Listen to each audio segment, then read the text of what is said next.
We've quarantined her. She's warned me, and so quarantined her in the corner here. Did you meet still this morning though? Was it? In the morning?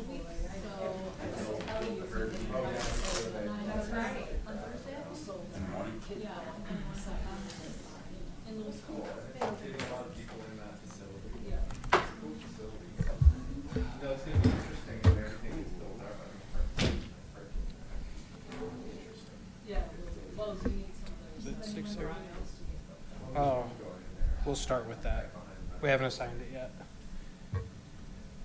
Okay, 6:30. Everyone ready to get started? Start with the introductions. Ken Lish, chair. Joel White, committee member. Tracy Collar, member. Sean Samuelson, member. Ryan Welch, member. Tricia Dunham, vice chair. Allison James, town liaison. Mark Lasis, town board liaison. Okay, and we have no public, so no public comment. With that, we'll jump into the first agenda item, which is basically just a recap of the presentation from Monday to the town board about our work plan. I know some, if not all of you guys got a chance. Before we do that. Thank you. Before we do that, who would like to do notes tonight? Thank you. Awesome. Thank you, Trish. So, some, if not all of you, I think got a chance to watch the video. If you didn't get a chance, to summarize, there was still some disagreement on the board about what falls within OSAC's purview, where trails specifically falls within our purview. There was one trustee who was fairly adamant that we shorten our work plan to take out some of the bullets, specifically the ones about the agenda item for the town board joint meeting that we'll have. When I walked away, what I heard was a lot of different views from a lot of trustees. I didn't feel like I had very clear direction afterwards. I sent an email over to the town manager afterwards with Allison and Patrick, CC to Mark as well, trying to figure out if he could provide insight on what he thought took place. After a few emails back and forth, what he thinks is the best path forward is if we meet offline, him, Patrick, Trish, and myself, to go through the work plan to see what should and shouldn't be there, and then take that back to you guys here in the committee to go over it, to make sure we're all on the same page, and then to bring it back to the board. I think this, for lack of a better word, protects us a little bit more. There's times that I felt a little bit ganged up on up there, and I don't think it has anything to do with me or OSAC. I think it's just positions on the board. But if we have the town manager and staff behind us on what we're doing and a little bit of concurrence on what should be on the plan, I think that will set us up for a little bit more of a favorable reception than what we received on Monday night. Mark, did I add anything or? Yeah, I mean, it was really frustrating. One of the things that we talked about several months ago when we were talking about potentially merging the committees and then dealing with these work plans is trying to work things out, particularly between OSAC and ProStac, to eliminate any of the overlap, and then to the extent that there was still any overlap, then those issues would get presented to the board, and then the board could do something about it. I tried to do something about it, but it didn't seem like the board had the appetite for it. So, but I agree. I mean, I don't think that there was any good direction given, and I'm not really inclined to try to give direction now because I'm only going to be speaking for one person, and it's not necessarily going to be reflective of what the entire board Thanks. So, I think Manager Magley's recommendation to just kind of take this offline and kind of work with staff to formulate a more palatable work plan, I guess, is probably a good suggestion, and hopefully the board will approve it and just move on. Fingers crossed. And I feel like I did our group a disservice. I wasn't fully prepared for the type of conversation that we had. I thought it would be 5 or 10 minutes of going through the work plan, so I didn't necessarily anticipate the conversations that took place. I had, Trish and I had, I believe, Trish, you were on the emails. We had exchanged emails with ProStack's leadership, and from our perspective, I was going to say that would be the only thing. I couldn't make it Monday night. I had my kids, but the only thing, I guess, what I was confused after watching it after the fact was some members of the board feel there's 30 to 40% overlap. The conversations that we had, Ken and I, with ProStack leadership of Peter and Corey, was there were 2 overlapping items. So, it was frustrating to me to watch it afterward. Ken, I want to commend you for being there and, going through all of that. You did a better job than I probably would have. We'll just leave it at that. But I did, I was frustrated that there wasn't direction after, because those conversations did happen, and there was 2 very specific areas that we thought were overlap, and that was definitely the trails. it was a 5-year trail plan and the BOCO. And the BOCO. So if the board feels that there's more overlap than the 2 committees' leadership feel or town staff do, then I do think that needs to be clearly commented on. And it was not, quite frankly, Monday night. Clearly, it was 7 different opinions down the line, and then move on to the next topic. So that's all I'm going to say about that. Ken, I don't think you were ill-prepared. I thought you handled it extremely well. I think that when they were asking you about how the 2 committees were working well, you guys really, even if ProStack, you guys actually explained it very well, how you were working together, how it was better, how you were improving the process, that, you'd ironed everything out. I thought that actually was really well put. So actually, I think you handled it really well. I mean, it's frustrating, too, when we were sitting in the meeting when they were talking about merging the committees. They talked about, one of the board members was very specific in saying that they actually wanted more input on the trails, and actually it was okay that it added a little bit of inefficiency to the 2 committees, that we had that inefficiency because it was so important to get right. And so one takeaway from that whole discussion was, well, there should have been overlap, because that was somewhat the direction from, maybe not from the entire board, but from some of the discussion within the board. So anyway, I tend to concur that direction here would be good, and I think your plan of meeting with the town manager is a good one. So at this point, since we're not going to try to massage the work plan tonight, I was just going to leave it at that unless anybody has any other comments or questions. Oh, sorry. No, it's fine. I've got this. I don't know if I should start because I'm not sure I'd be able to stop. Yeah, I watched it. I took some notes, lots of questions. I guess, okay, so where do I start?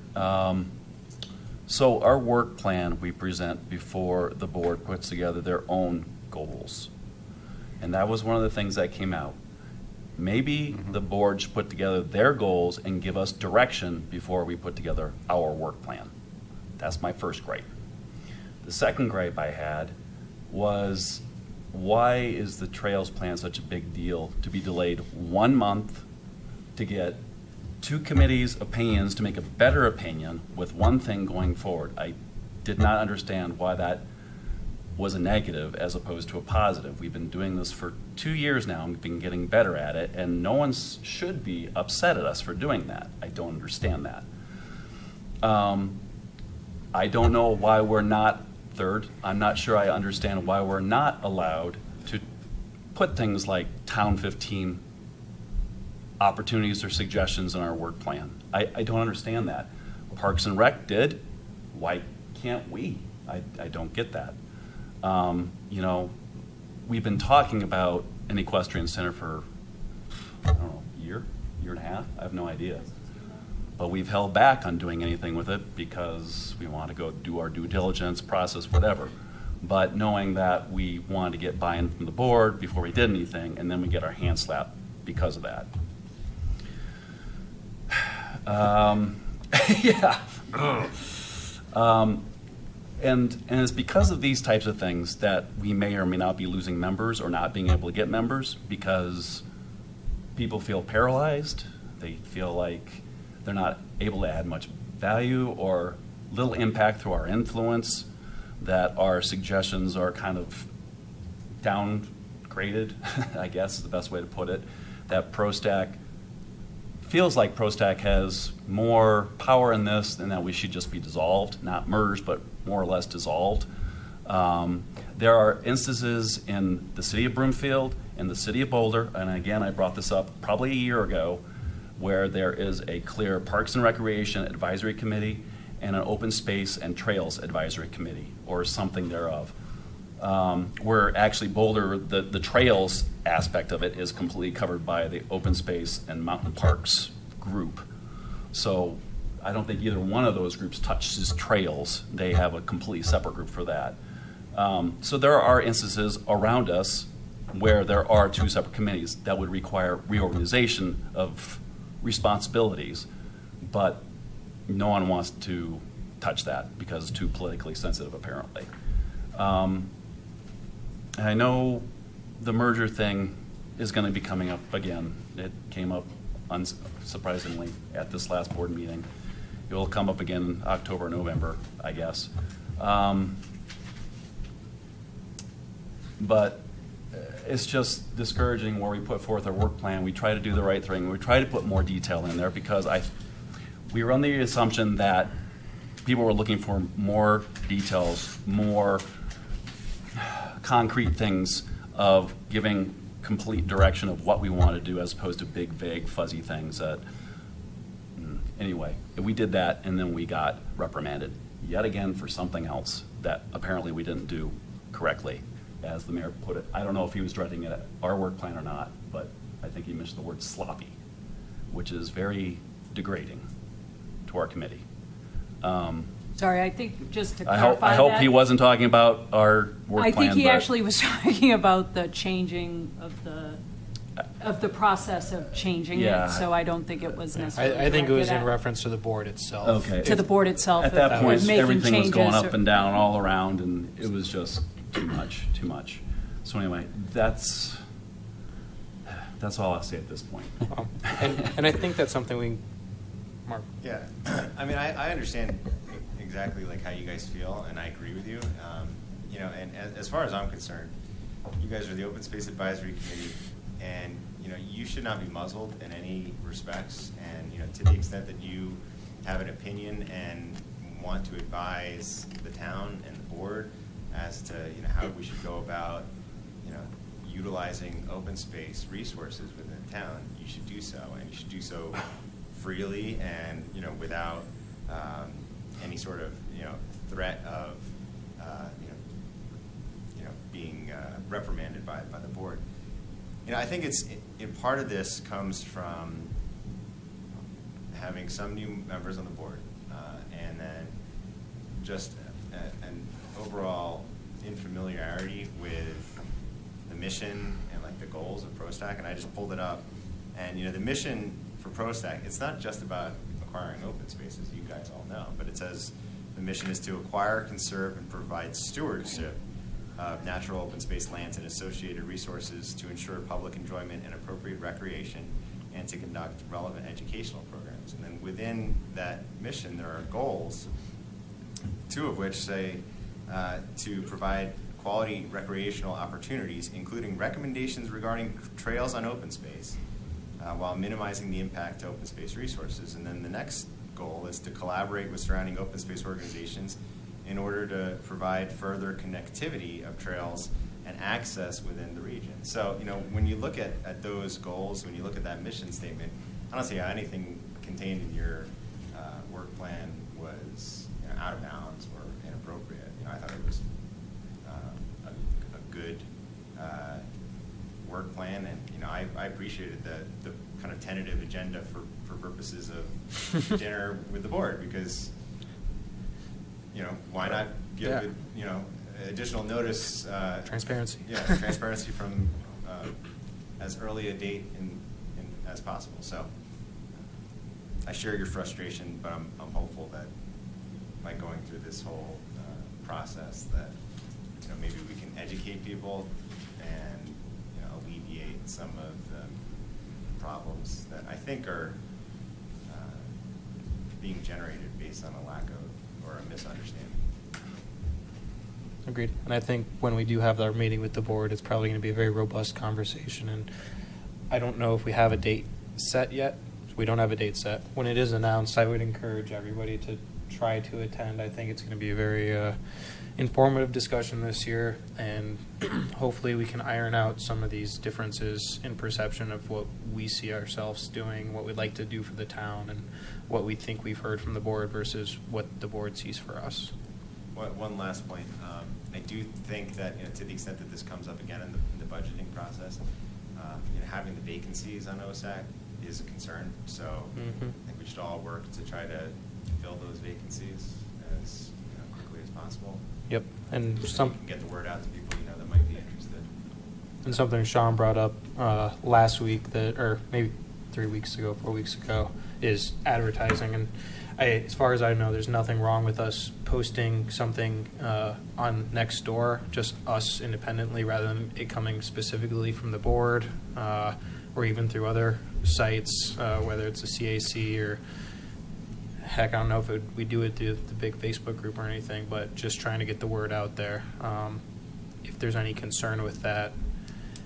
I mean, I think all the advisory committees have some vacancies, and we could do some advertising on CAC and on Facebook Nextdoor. I think that's a great idea. And usually in our newsletters, our town-wide newsletters, it will show the vacancies on each committee. Yeah, but and, obviously that's not doing the right. trick. Yeah. So I think Maybe, majority- what about, Is there, what if we could get in Rock Creek Living? That magazine that goes out through Rock Creek? I think, is it already in there or no? I don't know. I've never seen it. There's the mayor's corner, and that's it. Yeah, I mean, it's a good idea. They have a turnaround time that it's several months. By the time that they actually Yeah, that's true. the publisher. So if we contacted them today, That's to try true. to get in the next issue, my guess we would be looking at like April at the earliest, maybe Yeah. May. We could be full. But Also- I mean, it's a good idea. I mean, I think you should explore all potential avenues, but And- just because it's a big publication. it's just- Allison, will there be an open house in April again?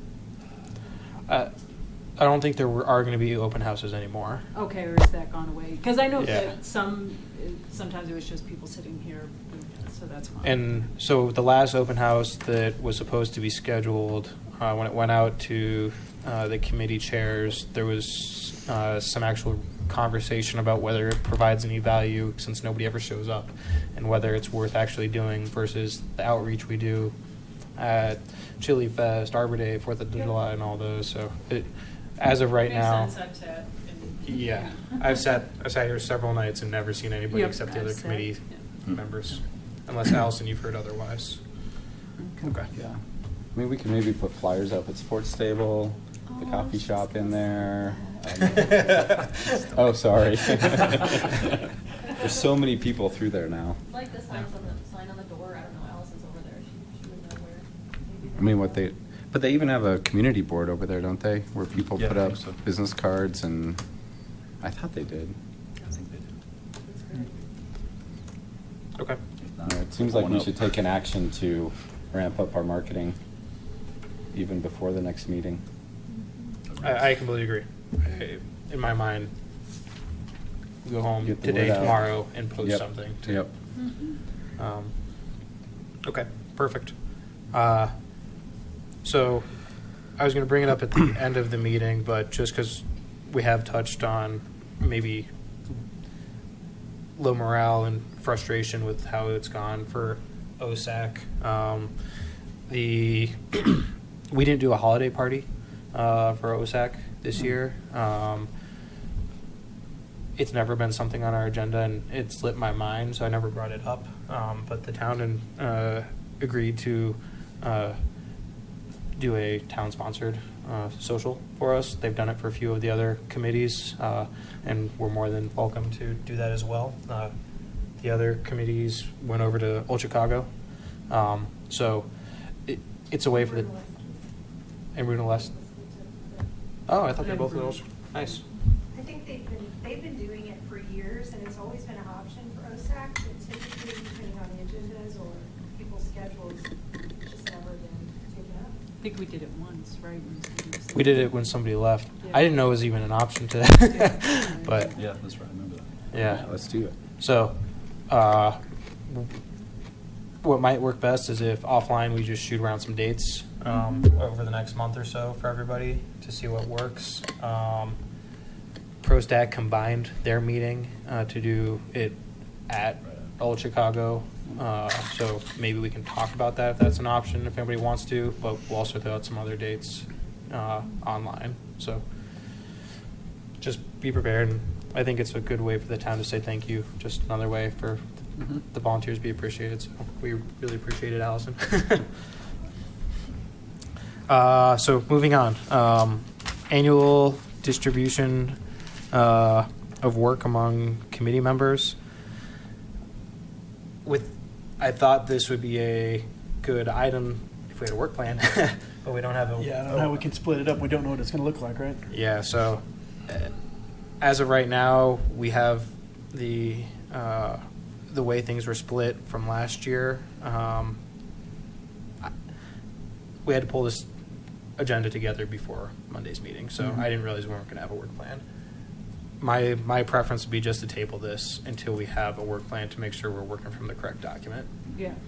I mean, and we all have somewhat identified our pet projects for next year, and we're working on them, some of us more than others. Tracy, thank you for getting going on all that information. So I don't know. I don't think that's going to be a hard thing to figure out. No, I think it'll be all of a 5 or 10 minute conversation. I just hate to have us start one way and then have to find out a month or two down the road that we'll have to change directions. Maybe the takeaway for tonight is to look at our work plan we have and then kind of identify 2 or 3 things that you think would fall into your bucket, and then that way when we come back next week, everybody kind of has an idea with what they're looking at.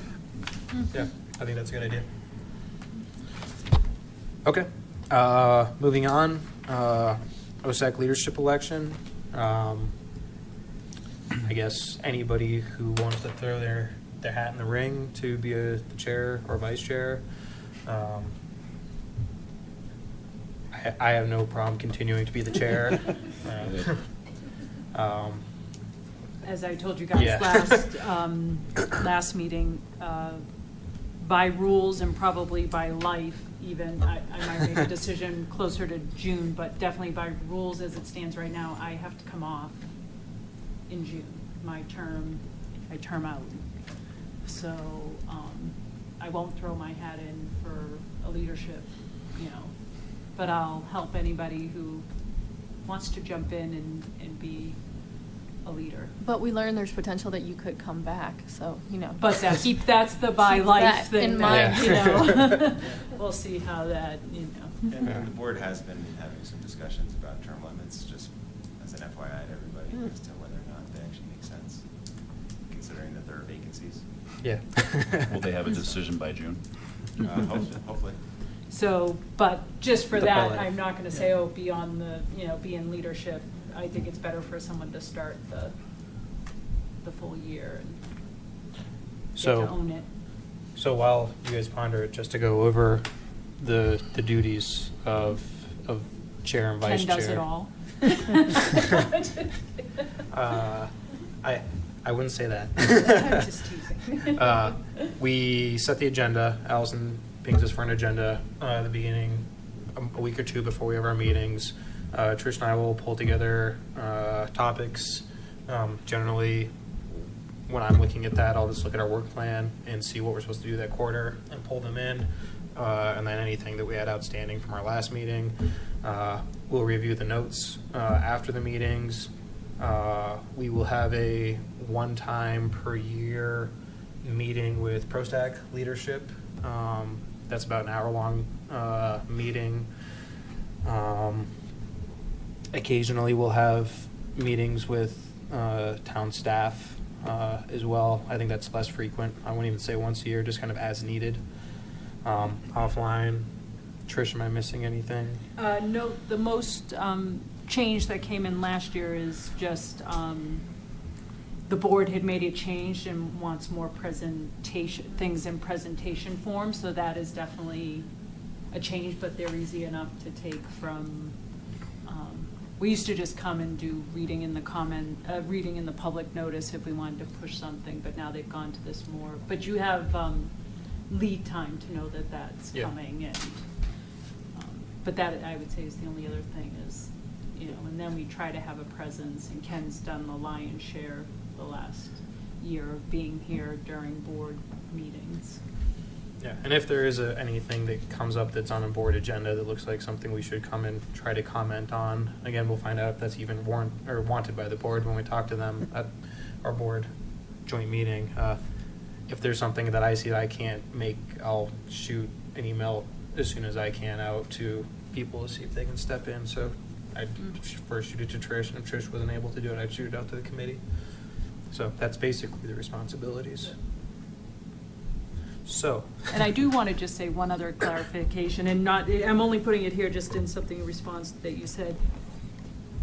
What the board wants from OSAC is one thing, but I'll just say again, and I said this last time, we are residents of the town. We have the right to public comment on anything that we want as, you know, a resident of the town. You just have to be clear if you're speaking as, you know, a member of the committee or a leadership position of the committee, or if you're speaking for yourself. But certainly I don't want people to feel like, oh, well, I'm not supposed to talk about that. You can say I'm not supposed to talk about that in my role on a committee versus I choose to public comment on this because I live in the town.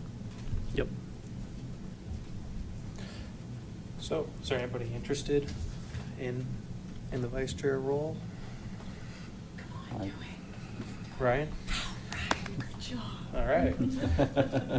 In that Tentatively, but yeah, no, I'll do it. Okay. I'll So help you unless out. there's anybody else who wants to jump in on that, let's vote. So the nominations are myself for chair, Ryan for vice chair. All in favor? I Unanimous. All right, moving on. National Trails Day. So I don't think we need to spend a ton of time on this. We're still quite early in the year for it, but I figured we could try to set a date for it tonight, just to make sure we can all kind of block it out on our calendars if possible. I know there's always conflicts at that time of year that even if we block it out, there's still going to be conflicts, but I believe we found that Sunday rather than Saturday was preferable because there were less conflicts within the community, and that we were shooting for the first weekend in June. So this year that puts us at June 3rd. Allison, I didn't pull it up yet. Do you know what they're calling the official National Trails Day? Right now. it should be the 2nd, I June think. 2nd. Yeah. Okay. So unless anybody has any... I think the Sundays work the best. We run into less conflict. There's a lot that goes on that first Saturday of June, and then the following Sunday is Father's Day. You know, like then yep. you're just starting to get into. So I think the 3rd. It's actually not the following Sunday, it's the third Sunday that's Father's Day. Oh, okay. Wow. But it seems only sensible to do the same. Yeah. Okay. So let's go with the 3rd. As of right now, I would say let's just start brainstorming between now and our next meeting about any changes that we might want to make to the agenda for National Trails Day, whether we want to continue with the same presenters and whatnot. If you have any other ideas that you want to bring forward, I think we've been doing a great job. It's been well attended. Everyone seems to have really good reviews of it. I don't know if we're getting to the point that some of the stuff is stale. I don't know if that would even occur because all the presentations are really cool. So, It's That's a- snakes and birds. I know, It's it's, kind that's of a better question for like your kids and your Yeah. kids and, you know, what do they think? I think it's great. yeah. I did, I think I mentioned it a while back, but my sons are Cub Scouts, and the Boulder County folks, who I know have come, it was one of the same rangers, but they did something, we were up at Camp Patia, so up on Flagstaff there, and they did a presentation, they had some bear skins, and they had some other things that, so I was like, oh, they've come and hosted a booth for us, but I don't know if we're looking for something different too, they might go through that similar kind of presentation where they brought out these bear skins, and they brought out some other skins and some impressions of, you know, paw prints and stuff, so that might be something. But the snakes are always a winner, you know, and the birds are always majestic, so I think people, Yep. Ashley always has a booth, but she doesn't actually do a talk Right. or something. It seems Yeah. like we'd want her to also do a talk, wouldn't we? I mean, she does so many other things, why not? I mean, it's nice to have a booth, but maybe have a specific topic that she could speak on. So, two things. Boulder County, last year, we actually, if I remember correctly, the group wanted them to do the like trail right-of-way stuff. So there were specific things that we asked Boulder County, and they're super cool. They always are happy, you know, because they always ask, hey, is there any topics your group would like us to touch on? So if you want them to change that up to something different and maybe have more hands-on stuff, that's easy. And then I think the thing with Ashley was that since it's a small window of time and that the birds and the transition with the snakes, there was like maybe a half an hour turnaround in between the two or something like that. But that doesn't mean we can't, you know, change anything that you guys want to change, and I can talk to Ashley, and it's no problem. I always think the live animals are always, the draw, you know, that, Yeah. that's part of the draw, you know, touch a snake and see the birds fly. And they're great the presenters do a fantastic Yeah, job. they do a fantastic Yep. job. So, but we can certainly look at that. I don't know if there's something that the zoo does too, but I don't know if that's just a talk. We had them once, right? Didn't they go to the fire station? They did, and that was like 4 years ago, Yeah. maybe 5 years Yeah. ago. But, I mean, that's always an option. I mean, we could look at anything. But to Ken's point, I think we have to solidify it so we get everything in and get our times booked by next month. It was cool how the snake guy stayed Forever, forever yeah. and let everybody touch all the snakes, and so he farly, like, really exceeded the time that we had booked him. And it was nice that he was last because he hung out and brought out snake after snake for all the kids to touch, and like anybody who wanted to touch one got to way over his time limit. Yeah.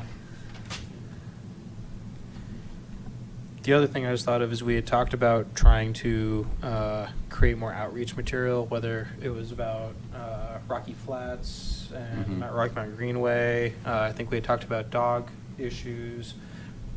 National Trails Day might be a great time to actually kick off that type of outreach if we want to try to pull material together ahead of time. I think Rocky Flats is always a popular topic in this area, especially with potential development, you know, trail development going in there this summer. The dog waste bags are constantly an issue on those trails, and then user conflict is, you know, something that comes up quite a bit. You know, who yields, you know, why you don't go off trail when you see somebody else coming towards you, you know, uphill, downhill, that type of thing. I think that's always good to put in front of people on a Trails Day type of thing. That's what we I had agree. Boulder County do last year. Yeah, the trail etiquette type stuff. Yeah. It's not as big of a issue at Colton because it's all double track, but as you move over to Mayhofer, Yep. it's single track and there's, it's a constant issue. And it's even worse in Marshall Mesa. Yeah. Yes, it is. Maybe we should gather up all the dog poop we can the day before and then put it there for a demonstration of how much dog poop we collect with, It'd be significant. that would be significant and it would be impactful. Might limit our crowds a Oh, little yeah, more. right. What's that smell? We'll put it over by the porta potties. I know the youth council always asks us for ideas, so There you go. maybe we can kick that over there. I had another. One other group that has come and talked to the Boulder Mountain Bike Patrol several times is an equestrian group that talks about etiquette as you approach an equestrian, whether you're a runner or biker or have dogs and things like that. They're always super helpful. I'm not sure who the contact is on that, but I can probably find out if we're interested in having something like that. I think, again, live animals are always a draw. People that may not be expecting to go there, drive down McCaslin and see, big crowd and a horse or whatever. I think that's a draw.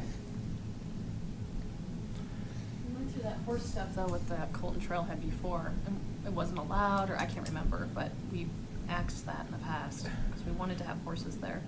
Yeah, we didn't want to do the rides, and I think having horses there, I think the off equestrian event's a better idea, because I think having that many people crowd around a horse, That's we true. don't need to get someone injured. I thought there was a legal issue though too, because that's technically Boulder County. Yeah. I guess that spot isn't, but right adjacent. I don't know. I don't remember our conversation. Yeah, we nixed it for Trails Day, I think. And Yeah. we decided we would do it off, as its own separate thing and limit the numbers. Yeah, I remember the other legal issue we had was when we actually did the equestrian event was whether we needed some type of special insurance since he was a private citizen rather than a business that already had their own insurance. But yeah, So another potential way of looking at that is if we were to approach a private equestrian center that does horseback rides in open space already, where that everything is kind of prearranged, where people can sign up ahead of time, meet at the trailhead at a certain time, and then they all go off at that time, kind of offered as on a per pay basis. People that want to do that, they could do it on that day. That could be part of our advertising, but a separate entity. And then that would circumvent the legal problems and potentially anything else, because they're their own business, their own entity, and they just meet there and then go out. It's a one-time event. People that can afford it or want to pay for it, they instruct them and they go out and they come back eventually at some point. That's the only thing I could think of, that where we could offer that as an amenity but not be responsible for anything. And I know, again, there's several equestrian places on Indiana Yep. that I don't know if they offer that, but it might, again, I don't know if we want, if it's outside of our work plan or not, if that's something we'd be allowed to do. But again, it's something I had in the back of my mind for last year, but didn't say anything. I don't think it's a bad idea. I like Yeah. it. Yeah, I think that's. Again, if we're considering approaching the board with an idea to do something with Town 15, a suggestion such as an equestrian center, the more we can do with having equestrian events at our events and how much people enjoy that amenity bordering the open space, we might get better buy-in from the board and town members, residents. So. Well, I mean, I think it's another good way to take the pulse on how interested people are in equestrian events. I mean, we had good response for our event 2 years ago, year and a half ago, Yeah. whenever we did it. I think putting that out there again wouldn't be a bad idea. We'd see what the demand is, and it just helps us build more data for the future. And I was wondering if it would be too much, but I'm curious, Trish, your husband's always involved in the running club. How many people do they actually get to do that? I was wondering if you could maybe do the trail ride at instead of the running club. You could do that, that's fine, because they usually run on Saturdays. People just generally show up Yeah, I always thought it wasn't a huge turnout, though. It's Am I- not, it's about 10 or Yeah, so maybe the horse 12 thing, people. the Yeah, question no, would it's be better as not, a- and they do it as a, kind of, because they do run that trail Right, it's just an frequently extra enough. jog for them the Yeah. following day, 'cause they already did their main run on Saturday. Yeah, it's just, Gotcha. folks showing up to support, Mm-hmm. that they use the trails, so they're, happy to support the Trails Day event. So, Mark and Allison, I'm going to look to you guys now. If I were to, would you advise me, or should it go, how do I say this? Should I be potentially going out and talking to equestrian centers just as an individual citizen?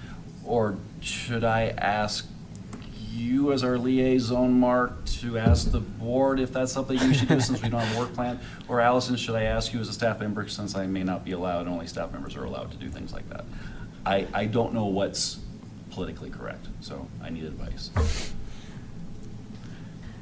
Well, from my point of view, if you want to ask as a citizen for anything, that's one thing. But if you want to ask as a representative of the town, then you would talk to us about it, and then we would go and get permission or figure out, what that Yeah. should look like. And But can I interject, because I remember the ice cream, I'm sorry, my brain is foggy, Louisville ice cream? Sweet Cow. Yeah, didn't we go and We did. communicate with them about Yeah. that on our own and not go through the town? Was that? That got reversed in the end, and we were told not to do that So again. So we're- I appree to be involved in all these controversial things constantly. For the record, I think that was my proudest moment on the board so far, because the Sweet Cow decision got kiboshed, and then they were gonna buy Ice cream. Yeah, ice cream and have us pass it Costco, out, yeah. And we put my foot down, and I said,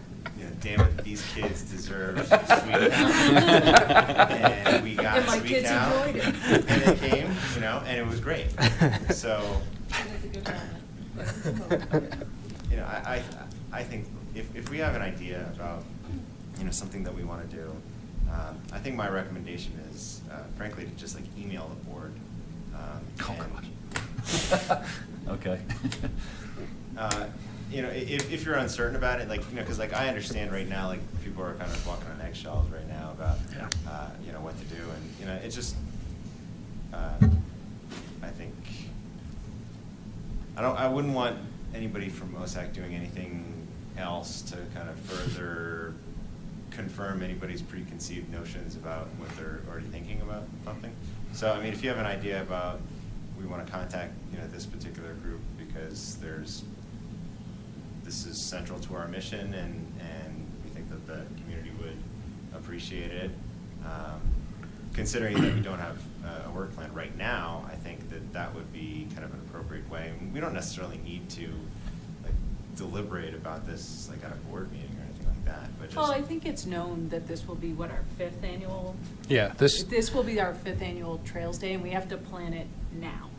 We have to start the balls rolling, because it's not that far off, so. Yeah. I think if you just put it in that way and say, we're starting, our 5th annual, we might want to do something, equestrian-based, and we need to gather some knowledge, we need to, because if we go to them and they say, if we go and the people say, we don't ever ride Colton Trailhead, if the 3 people around say, we don't ever do events there, we only do them at Stanley Lake, or we only do, then that's gonna be an easy decision to say, that's not gonna be feasible for our event. And I'm not suggesting necessarily asking for permission. I guess what I'm trying to say is, it's easier to ask for forgiveness than to ask for permission, right? So if we were just to phrase it as, we don't have a work plan right now. However, I don't think it's not a debate that we're not going to have Trails Day this year, right? We're going to have Trails Day. It's the 5th anniversary. We want to do something special. In order to do that with adequate lead time, we need to contact X, Y, Z. So this is what we're planning on doing. Just an FYI, we're letting you know because we don't have a work plan in place that's been approved. Yeah. Well, the other thing is, it is Colton Trailhead. We do know horses are allowed there by private citizens that are riding the horses. And then I guess the question would be, would Boulder County allow And that would be something we that would- activity by a business. And that's a question for staff. That is Yeah. clearly like in your purview, your realm to go and contact the staff at Boulder County. Well, I I would wouldn't think we would do that. No, I would imagine though, these equestrian centers would already know that though. I would assume that Yeah. they would I mean, probably be we able to still- answer that too. And we still need to get our permits and stuff from Boulder County and whatnot for this event. So that's something that can easily be, Rolled up. yeah, figured out then. My interpretation from, since I've been on the committee and also after the Sweet Cow discussions about what is our role and what's staff's role is we can go out and do research. We can find out information, but as soon as we start getting to the point where decisions need to be made as far as either money or contracts or anything, at that point, that's when staff must be involved in the conversation. I went out and got did the initial contacts when we had the Rocky Mountain Rescue Group 2 years ago, 3 years ago. I don't see anything wrong with going out and saying, hey, I'm on the Open Space Committee in Superior. We're just doing some research to see what possibilities are available. Is this something that you can do? And then once we get an answer, yes or no, and the question then starts coming to, okay, yes, it would cost us this much, and we would need to sign X contracts, X insurance, whatever it is, that's when staff would get looped in. So if we're doing preliminary research between now and next month, I think that's totally appropriate, and I don't see anything wrong with that. And that was based off my understanding from the Sweet Cow discussions when Manager Magley laid out what staff needed to do and I guess what we could do.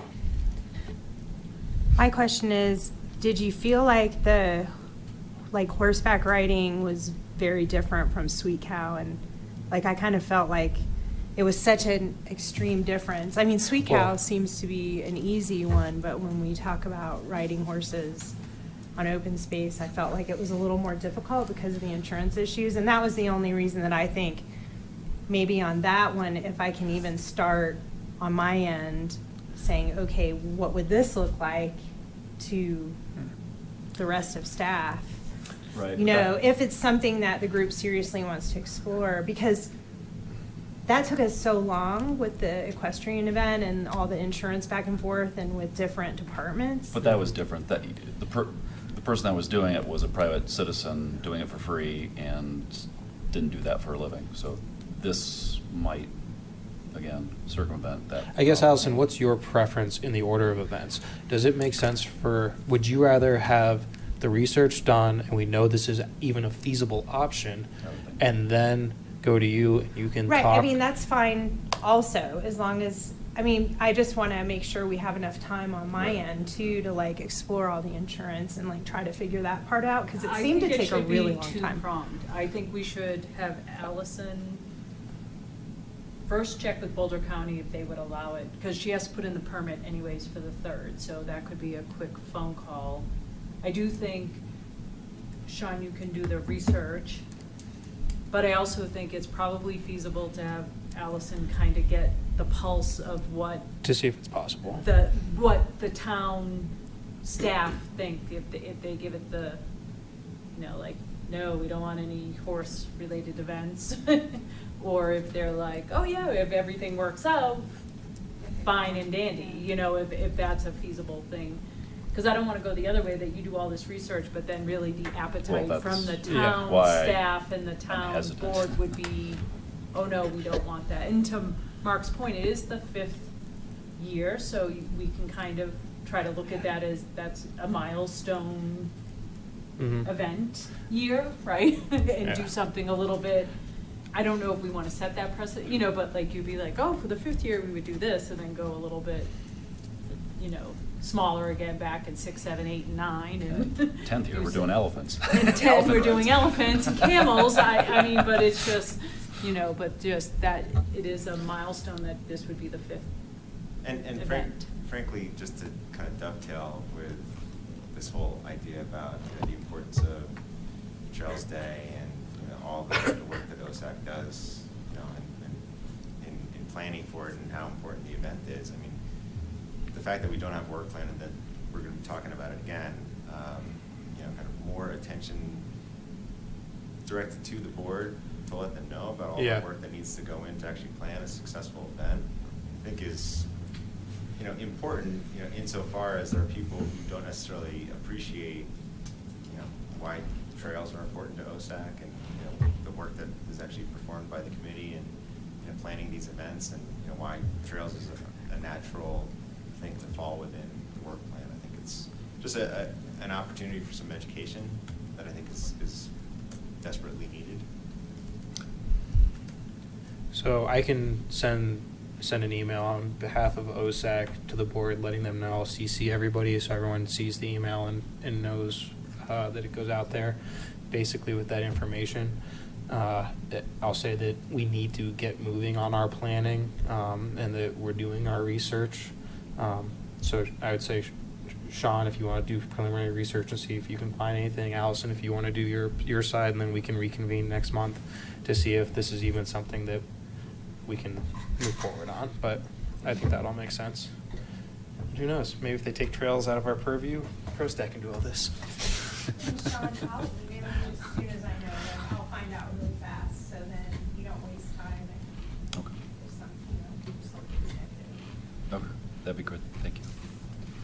The only other thing that I had, and I know I brought this up in October, is I mentioned when Sean and I went on the thing and the Longmont guy gave out seeds. So if we're gonna do swag this year, I think we could look, last year we did the dog bags, which were a hit, and I still actually, that reminds me, I still have one box at my house, so. You get. You get, no, I can house it, That's fine, I but we can need house to, it. but I just, remind me on, Mhm. I can house it, but remind me at Arbor Day, we wanna bring it out, cause we don't wanna just leave that lingering. But I don't know if that's another thing as we think of swag, if we wanna go, we were thinking maybe, could we follow something like that and give out seed packs of, wildflowers or something that people could spread around and help, for that piece, and that might be something that we had talked about, talking with the Boulder County folks, if there was something in that kind of swag area of plantings or something that would dovetail nicely with sort of open space, right? Like, Mhm. or native, I guess native is a better way of saying, not just open space, but like, we don't want to hand people orchids and say, make them, do that in your yard or something, but something that works a little, Yeah. And Katie has Boulder County at Arbor Day sometimes, not every. Well, she does, but I just meant more on Trails Day, like Oh, if we were Trails gonna Day. spend any, I was saying Arbor Day just because, that's the next event that we could bring the dog things to, but just something, if we do any swag, that would dovetail in sort of that kind of. Where were those at, Trish, that you got those seeds from? It was Longmont did it as part of an event that they had done. Okay.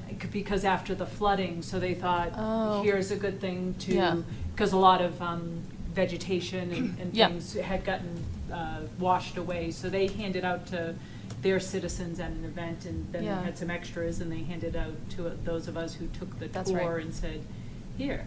I spread would these just want wildflowers." more information, because when I've done reading on it, the vast majority of those things that you spread out, they don't actually, it's not actually effective. Well, So that's why I we was could learn thinking from we Ashley would or tag Boulder into County. Yeah. the Boulder County, because I don't want to do something that's not Right. effective. We don't want it to be a and- waste. Or, worse, you just invited what we consider an invasive species, Yes. and thanks for Noxious spreading weed, it yeah. everywhere. Like, so, I am not a ecologist or biologist, yeah, so I thought they would be the ones to lend us direction as opposed to me searching on the internet. And we'll just need to also coordinate with the Youth Leadership Council, because they did have, they did something similar last year. Not exactly like that, but yeah, They did potted. that's what it was. They I remember. did a potted, because I have it. Well, no And I plants think we survive still in my have house. I seed. have the pot. We probably still have seed and pots. Yeah. In the sheds. Yeah, those work, they come out again, While we're on the subject of swag, last year we decided not to do any drawing and raffle prizes. I don't think there was anything wrong with that. We had been doing it in prior years, so we could gain some type of database of people who were there and start to see who was actually attending our events. We would do that and then never ever use it, so we passed on it last year. Again, since this is the 5th one, maybe we bring it back just as some type of drawing. I don't know if we need to try to do it as tracking, trying to create a database or tracking trail usage. We could just do it for a fun, here's a raffle giveaway. Anybody's thoughts? Bringing it back? Win an OSAC seat. I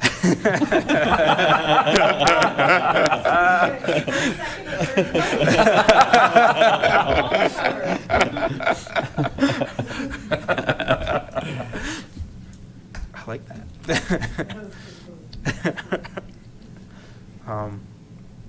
If in the past we had done hiking poles and a backpack, Water, camelback. Camelback. Yeah, that's cool. Yeah. And they were the Costco ones, so even though they're still decent quality, I've got the same ones that I use at home, but I think it was like $50 total, so it definitely doesn't break the bank. So I'm in favor of bringing it back. Yeah, let's do it. Works for me. Makes it easy advertising. I mean, giveaways, lives, animals, the stuff like that. I mean, Oh yeah, it's a lot easier to get somebody to come up to you and say, "Hey, you want to win this awesome backpack right here?" I mean, we do give away the waters, and on those hot days, it's easy to get people to come over also. But I usually write up the marketing, but if there's anything the group wants to change, just, we could take a look at it, or feel free.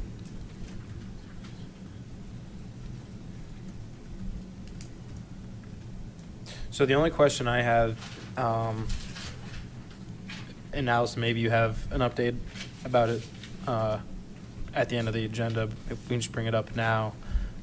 Do you have any idea when we might be able to get some feedback from Boulder County about wildlife enhancement / encouragement activities that would lead into the seed swag that we might do?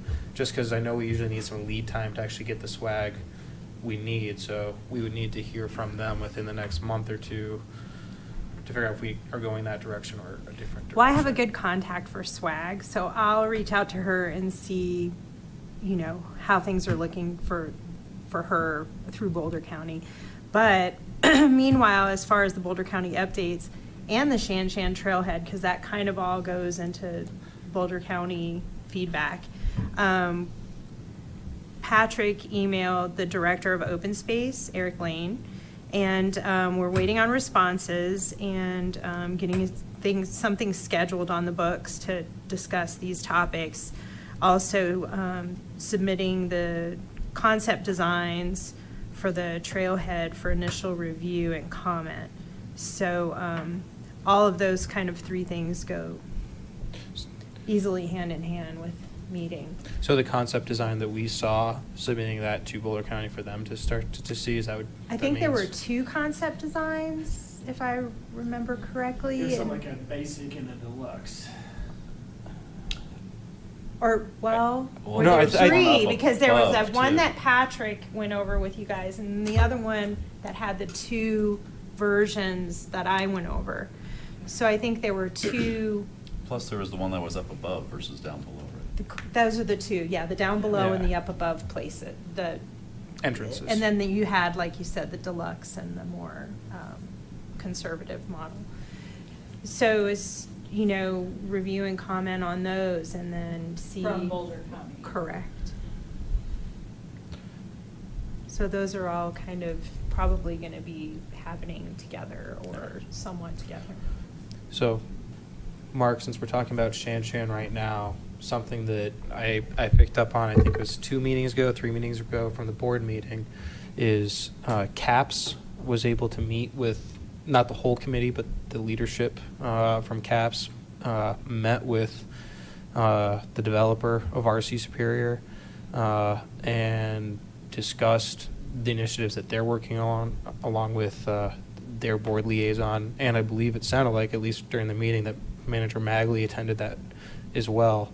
In the past, we had been told that we can't meet with them RC Superior. I know that's something we really wanted to do, so we could discuss the Shan Shan Trailhead and see if there's any interest in being able to connect the Rogers Farm property to that.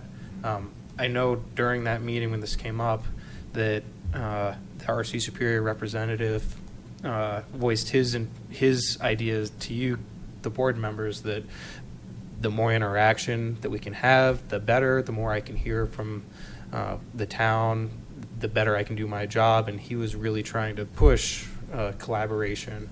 I didn't hear a end point whether the board wanted to do that. I know there was concern about stepping over lines, but it seemed that this is something we could possibly revisit because the policy changed since CAPS met with them. Right. If this is something we could bring back up, I think it would just make the Shan Shan project that much better because we could get this moving and see. I mean, going through Rogers Farm makes way more sense than anything we've seen so far. Mhm. So if we could find out early on if that's feasible, that would make the process of talking to Boulder County more efficient and effective. And it just seems like something that might make sense to bring up again. So I don't know if that's something that we bring up at our dinner with the board, if that's something that, because we were told we couldn't do before, but it might change, maybe that's something you can bring up to see if there's appetite for it, or. I definitely think that it's a good idea to, let's talk about that at the dinner meeting with the board. That CAPS meeting kind of opened up a can of worms with. It didn't go well. Yeah, and it was pretty a lot of drama that night, causing some people to leave the meeting.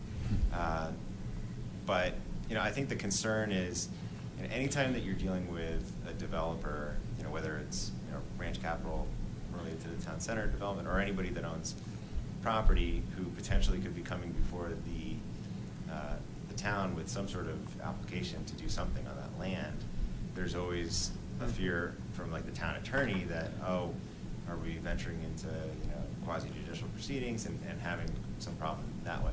The way to cure all that is with open meetings. Yep. So I don't see any problem with having OSAC with or without the board in a work session kind of meeting. We just have the tables set up here where it's taped and available, open to the public for people to come in to talk about Shan Shan and whoever owns that property, whether it's Ranch or somebody else, if they sell it to somebody else. So I think that that's a good idea, and just it's a priority of OSACs, it's a priority of the towns. So I think it's something that we should just talk about, and we should just do it in a way that everybody knows what's going on. Yep. The public, the board, town staff. Yeah. So that there's no meeting behind closed doors or any kind of appearance of something. When we initially compromised. talked about it, I know we had basically had the request to see if he could come and actually meet with us at one of these meetings. That way it was full and open.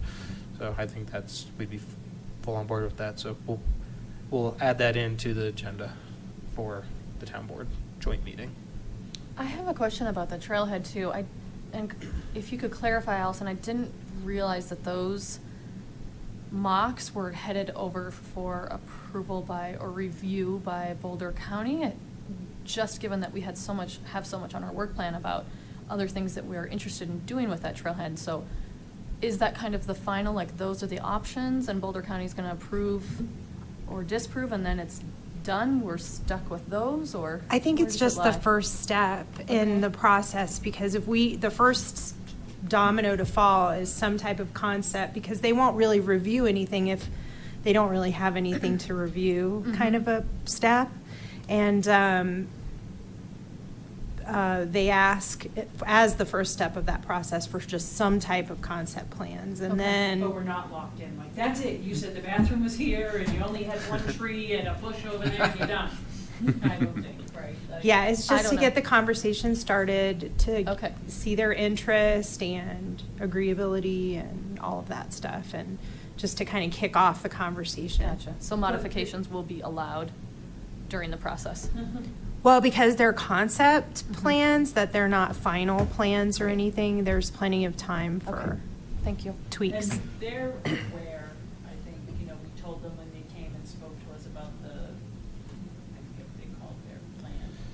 It's not South Grasslands, it's something else. The Marshall man, something along Yeah, those that lines. plan, and then Sean and I, again, brought it up at our little review. So they are aware that, I think, in general, that we want that, but we still have to go through all those steps. Okay.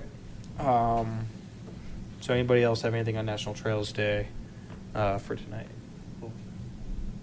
Okay. The OSRR document. Ryan, do you want to? Yep. Yeah, would you bring it up? Allison, do you have that? It won't be the latest. There's a few subtle changes between now and then. I think we're really close. Allison did spend some time working through some of the issues. I think a few things we just need to decide. I think are quick decisions. I think that I wanted to propose maybe a change in format that might make this simpler. So one interesting thing, one piece of data that I did get through all this is that the tax added almost 625K to the fund last year. So that's the number. So we were thinking 500, but it's more like 625. So that's a good data point to have. Yeah. Okay. Here, I'm just going to use the mouse. I think that'll be good. Thanks. So let's just go through it. Tracy also did a nice rewrite of the intro for Tracy. us, so appreciate that. Let's see. So let's just go through this. So this is where it all starts on what we need to decide what to do, and this is in the review of the properties where we have the bulleted list of, let's just look at one real quick. Parcel, the open space requirement, the zoning, the development, and annexed. Allison also confirmed that if it's not annexed, it would need to be annexed before the town can acquire it. So that's also a question we had that was answered, so appreciate that.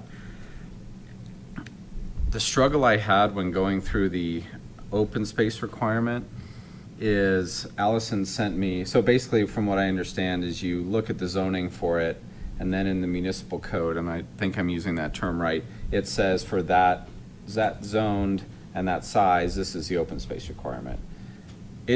I couldn't get it to match up to these numbers from 12 years ago, and so it's where I got a little twisted and didn't think was in the right place.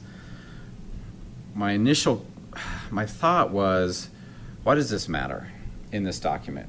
Does this change our ranking? Does it, I mean, it's all there in code. There's 7 of them. You could go look up the zoning on the BOCO map and go into the municipal code. So that's one suggestion, was actually to drop the open space requirement and the zoning, and actually even, I'm almost thinking we could drop that whole parcel status, and if there's something interesting in there, we could add it to the notes. Like there's 2 properties that are not annexed. That's all the 76th Street parcels and Bulljack are the 2 of the 7 that aren't annexed into the town. So we could say that. The open space requirements, I think, are all per the municipal code except for that one statement for CenturyLink on some handshake agreement. And Level so we need to go back to level 3? Well, no, because isn't CenturyLink the new purchaser? Yeah. So that agreement would have been, if there was an I see what agreement, you're it saying. would have been level 3, it wouldn't have been specifically with CenturyLink. So putting that CenturyLink. So a language in handshake there. agreement. So we pretty much think that agreement is. Yeah, so exactly. So I think we just maybe need to strike that and just go back to what the zoning is on that. And just get rid of that. I mean, we'll keep it in our notes that it was there in the past, and it'll be in the old doc. But Yeah, it'll be there. So and as we learn more, we could add it back in. But I mean, this is a big decision because we've got this whole section where we want to define this. My other thought was on the development. I think we could put, maybe it's even binary. Is there any development interest currently or no? I mean, it could be a yes, no, or a 1, 2, 3, but instead of FDP or these other terms that your average citizen may or may not know what those terms mean. I think for us the important piece is it at risk of being developed versus not?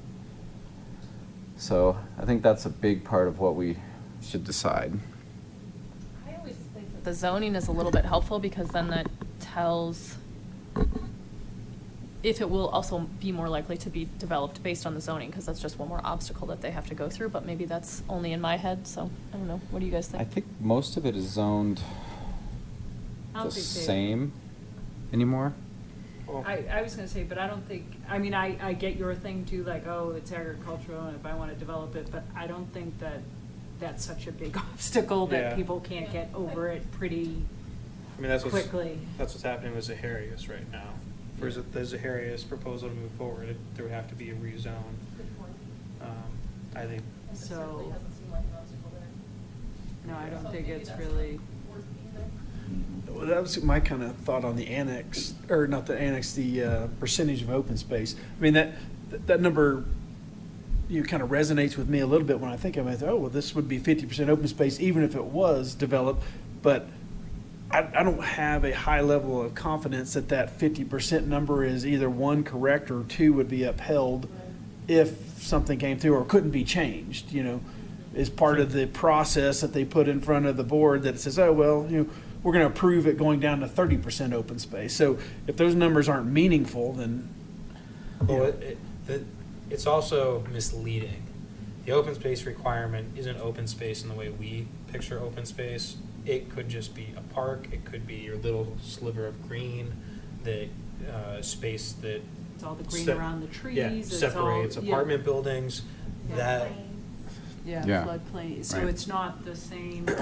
Yeah. I think it does get somewhat misleading, because people think, oh, 30%, you're gonna look over and 1/3 of the property is going to be allowed to just be native, and that's not a correct statement of how it's done. I Well, and again, think we could remove it, because I don't think, That's and kinda then what I just think, make the too. note, and just, I think in the notes, make a note about those two that aren't annexed, because they would have to be, right? yeah, those that's two what I was saying. With properties. those two, I would say these are currently not annexed, and the town would need to be annexed before they could be acquired. Yeah. And just leave that note on those two. I think the zoning, the same thing. I don't think it's, I mean, we're down to the last 7 parcels. Yeah, Like, that I was my mean, thought too. Truly, so that always makes me feel with the zoning, if it wants to be developed and the board has an appetite for that, the zoning will change. Like, I don't think that, makes it any worse or better. It's nice to know if there's any current state on the land developed, but, that changes so frequently, and that's one of the ones that I think why it should come out is where we've gotten into a little trouble, like, we're just sort of marking these properties and then just stepping away from it. I mean, one thought is too, we could just put the URL to the Boulder County website. If you wanted to go look at the current status Yeah, of the go look zoning, at it. Yeah, go have do it fun. if you Here's a want great it. resource for you. Yeah, I think that's a great idea. Contact Allison, she'll help you through it. We won't put that in there, I'm sorry. I've taught so many people how to use that site now, it's no problem. Once you get it though, it's awesome. It's Yeah, such a once you great get it, site. I know, it's the best. Yeah. Okay. So I think we could remove them. I think we have agreement. The only part is on the development. Do we want to say threat, high, low? Do we want to say, how do we want to describe that? Because we know 3 right now are high threat of development, Zaharias, Anderson, and Rogers Farm. and So, Rogers Farm. Doesn't that depend on the Northwest plan that the planning commission is putting, or trying to put together? Or can we just be independent of that and Well, say? so here's my concern with it, is that this might go 12 years before it's touched again. Yeah.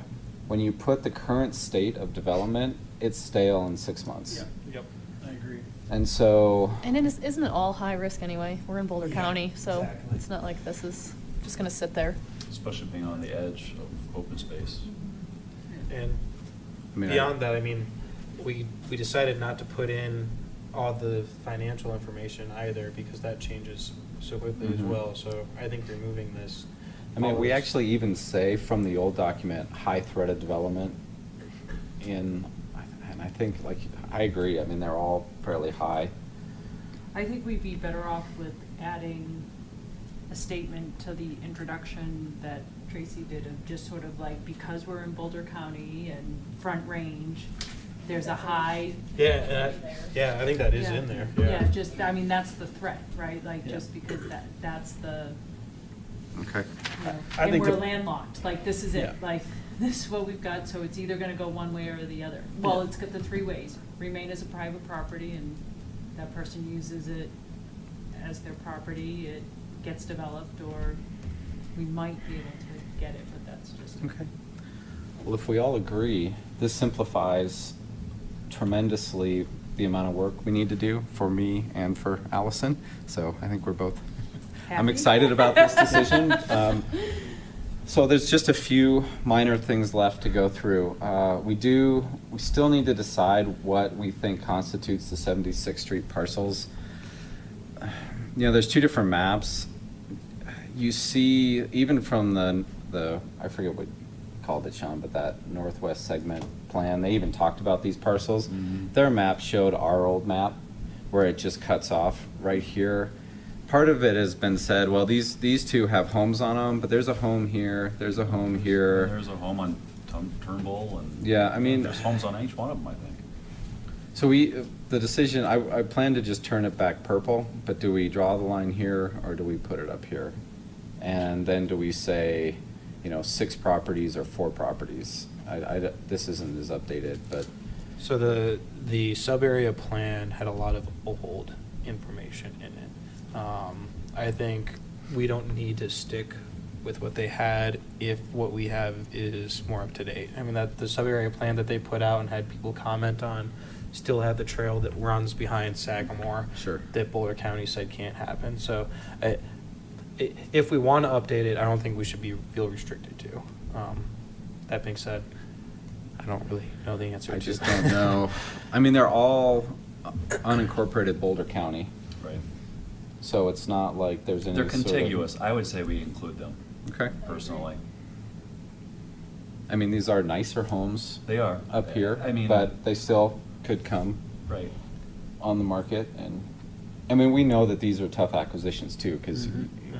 one by itself, the Kelly property by itself Meaningless. would be maybe you could do something, but as you start piecing them together, maybe it gets interesting. Okay, leave it. Mhm. Decision made. Thank you. Man, we're awesome. I love it. We're getting somewhere. Okay, now the other interesting pieces. We're down at the bottom for the definitions of the financial pieces. I will change this. I just changed this to CenturyLink. I had to change that in more places than I thought. So there's all these. Well, there's two things to talk about in here, and then actually we're done. The first one were the definitions of all these terms. We said we felt like, I think especially these, we said that we should define these. This has been really difficult to try to find. I've spent a fair amount of time Googling. I actually have found from various sources definitions for all of these except for phases growth. I think we can maybe infer what that means. I guess the decision to make here is, should we use a definition that I find on Wikipedia and reference it? The pro being, it's a source out there. The con could be that it changes and it goes away, and URLs can go stale pretty quickly as references. So, Was your question to use Wikipedia as a reference? or just whatever I found. Oh, okay. I mean, I found I would vote no so to many using different Wikipedia. sources to try to define. I mean, I'm happy to wordsmith them as far as I understand them, and maybe we review it. Do you even need a reference in there? What's that? Do you even need a reference? Can't you just wordsmith it, put your definition and? I think so. Move on? Yeah, I mean, this one, I don't know how much time we want to spend on this, but these are, even when I look at, so just for example, let me just read, like this first one called exaction. This one is kind of where I got hung up because it was the first one. But what I found was an exaction is a concept in U.S. real property law where a condition for development is imposed on a parcel of land that requires the developer to mitigate anticipated negative impacts of the development.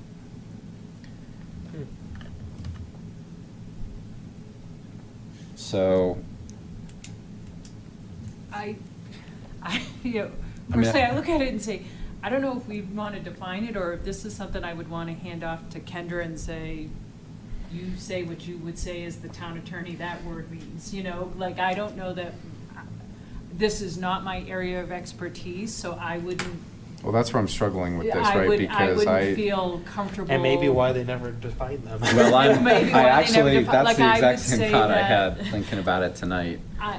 I kind of feel like I don't, this is where you get into those things, like if we define that wrong, could someone, and Mark, you could probably tell us this from your real job, right? Like if we defined it wrong, but we put something there, would we be beholden to something that we put there? And we had it completely. Well, so I mean, this is the work product of OSAC, and OSAC's an advisory committee. So Okay, I just I'm wanna- not the town's attorney, but, you know, you're an advisory committee, you don't have the legal ability to bind the town to anything. Okay, So- but I don't know what. But I any mean, of I those think just were. for best practices, to the extent that there's a question with anything, and you have a concern that, you know, there may be, you know, a word in here that, you know, we're just concerned about, you know, possible reliance by a third party in the future on something, and you want the town attorney's guidance, you should ask for it. That would be my concern, is we defined them wrong. We picked the wrong source. It's like, should we define them at all?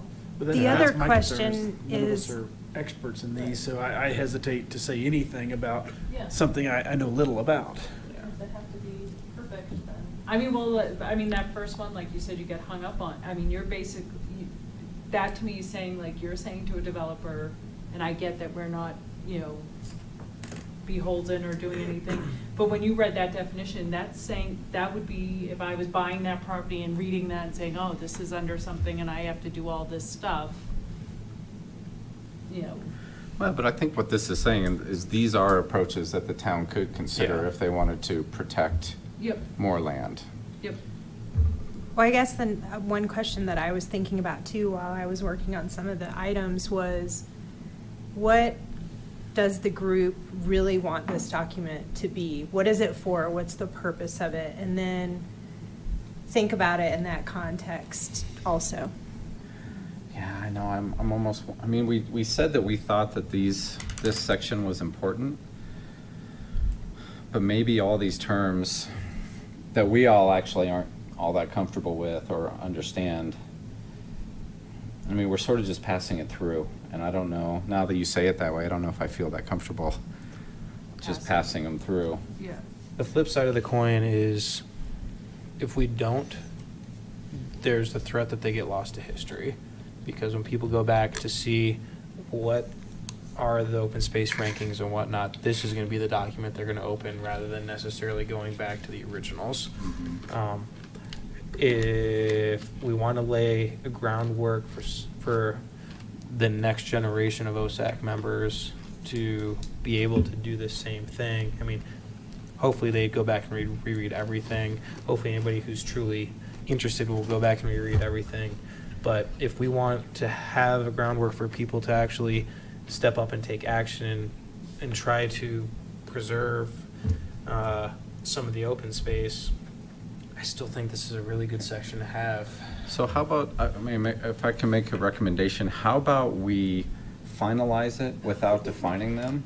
And then take the time this year as part of our understanding, you know, funding sources and whatnot, actually get to know these terms in terms of how it impacts open space. And then maybe by the end of the year, we just rev it with those definitions added. Because maybe we learn that there's more options, or maybe some of these options are old and no longer apply after 12 years. So can we self-contain this within a separate document that would work as an appendix, so that we can easily just rev the appendix that goes into the definitions, as opposed to revving the entire document, so that the main document remains the same, but then there is an appendix that can easily be, I would think, more easily revved?